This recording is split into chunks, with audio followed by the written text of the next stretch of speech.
రాజకీయాల నుండి తప్పుకుంటున్నాను అని చెప్పి వైసీపీ రాజ్యసభ ఎంపీ పదవికి కూడా రాజీనామా చేసి వెళ్ళిపోయినటువంటి విజయసాయి రెడ్డి గారు నేను వ్యవసాయం చేసుకుంటా రాజకీయాల్లో ఉండను అని చెప్పారు.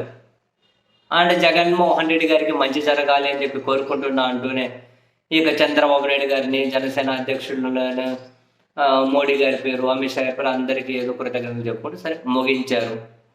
రాజకీయాలకు దూరంగా ఉంటాను అంటూనే మళ్ళీ విజయసాయి రెడ్డి గారు రాజకీయ చర్చలకు కారణమయ్యే విధంగా 3 రోజుల కిందట షర్మిల గారి ఇంటికి వెళ్ళి 3 గంటల సేపు సుదీర్ఘంగా ఆమెతో ఏమో చర్చించి అక్కడే మధ్యాహ్న భోజనం కూడా చేసి వచ్చారు అనే వార్త మళ్ళీ ఒక సంచలనం రేపుతూ ఉంది. రాజకీయాలకు దూరంగా ఉంటాను అంటూనే ఇప్పుడు విజయసాయి రెడ్డి గారు రాజీనామా చేసి వెళ్ళిపోగానే షర్మిల గారి స్టేట్మెంట్ ఏంటి? ఏమంటారు, వివేకానంద రెడ్డి గారి కేసు గురించి మాట్లాడాలి ఇప్పటికైనా విజయసాయి రెడ్డి అని చెప్పి ఆమె మాట్లాడారు. అండ్ ఇప్పుడు షర్మిల గారి ఇంటికే వెళ్ళి అంతసేపు చర్చించి ఇప్పుడు షర్మిల గారితో విజయసాయి రెడ్డి గారు చర్చించడానికి వ్యాపార వ్యవహారాలు ఏమీ ఉండవు. అంటే వాళ్ళకి సంబంధించి ఆయన ఏమి ఆమె కంపెనీలకు ఆడిటరు కాకపోవచ్చు, కాదు ఇంకేది కాదు కదా. డెఫినెట్గా ఒక పొలిటికల్ చర్చకి అయితే కారణం అవుతుంది కదా. జగన్మోహన్ రెడ్డి గారు బాగుండాలి అంటూనే రాజకీయాలకు దూరంగా వెళ్ళిపోతున్నాను అంటూనే మళ్ళీ ఇటువంటి చర్చకు ఇప్పుడు విజయసాయి రెడ్డి గారు వెళ్ళి షర్మిల గారిని కలిస్తే అది ఒక పెద్ద పొలిటికల్ చర్చకు కారణం కాకుండా ఉంటుంది అని చెప్పి ఆయన భావించే అంత చిన్నపిల్లాడు కాదు, లేకుంటే అంత అమాయకుడు కూడా ఏం కాదు.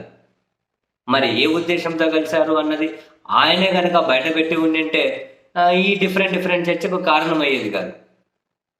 ఏదో రకరకాలుగా వివేకానంద రెడ్డి గారి కేసు దాంట్లో సంబంధించి కొన్ని విషయాలు షర్మిల గారితో పంచుకోవడం కోసం వెళ్ళారని చెప్పి ఒక పత్రిక టీవీ ఛానళ్ళు, లేదు అన్న చెల్లెల మధ్య ఏదో సెటిల్మెంట్ చేసుకుపోయారని చెప్పి మరికొన్ని పత్రికలు టీవీ ఛానళ్ళు, ఎవరికి తోచింది ఆ రాసే వాళ్ళని ఏమీ అబ్జెక్ట్ చేయలేము, ఎవరేం అబ్జెక్ట్ చేయలేము. ఎందుకంటే వీళ్ళు ప్రకటించినప్పుడు ఆశ్చర్యకరంగా షర్మిల గారు ప్రకటించలేదు, కలిసినప్పుడు ఈయన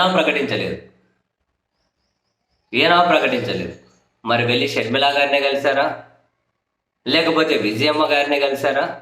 విజయమ్మ గారిని కలిసినా కూడా సుదీర్ఘ నాకు ఆ ఫ్యామిలీతో అనుబంధం ఉంది, సుదీర్ఘంగా సాన్నిహిత్యం ఉంది, 3 తరాల నుంచి నాకు పరిచయాలు ఉన్నాయి, అందుకని చెప్పి విజయమ్మ గారిని కలిసి వచ్చానని చెప్పి ఉండొచ్చు. ఇటువంటి కాంట్రవర్సీస్కి ఆస్కారం ఉండేది కాదు కూడా.